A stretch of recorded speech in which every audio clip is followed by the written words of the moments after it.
দীর্ঘ প্রায় ৩৬ ঘণ্টা সুন্দরবনের উপকূলবর্তী বনাঞ্চলসমূহ ঘূর্ণিঝড় রিমেলের আঘাতে এবং জলোচ্ছ্বাসের প্রভাবে নিমজ্জিত ছিল।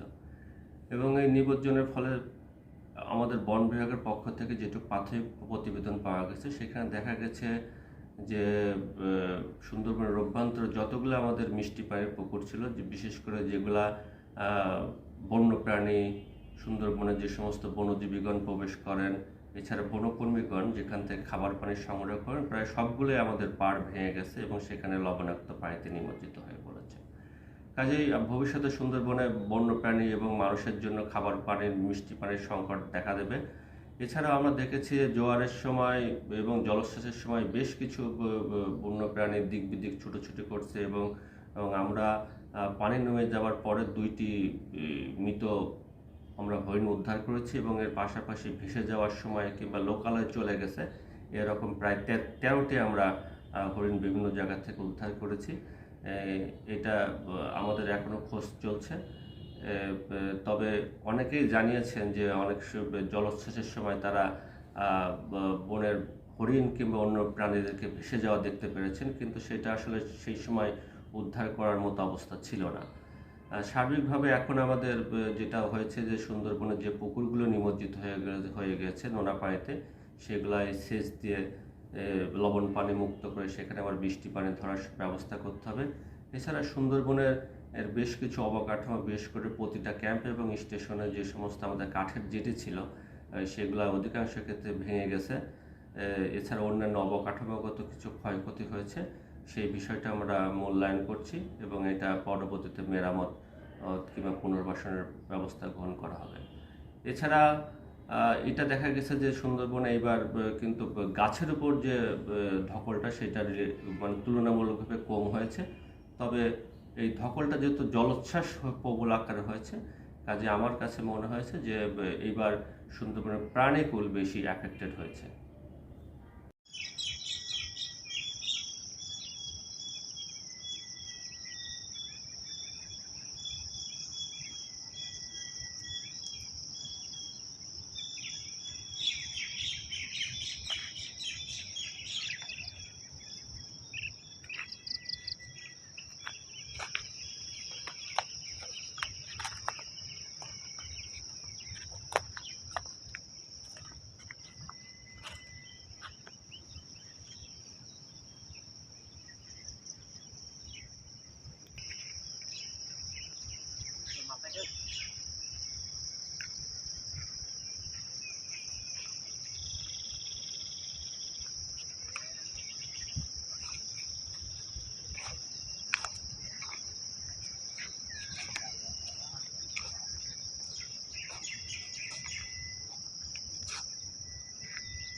যাইতে পারবো না কেন? ওইদিকে তো বালু।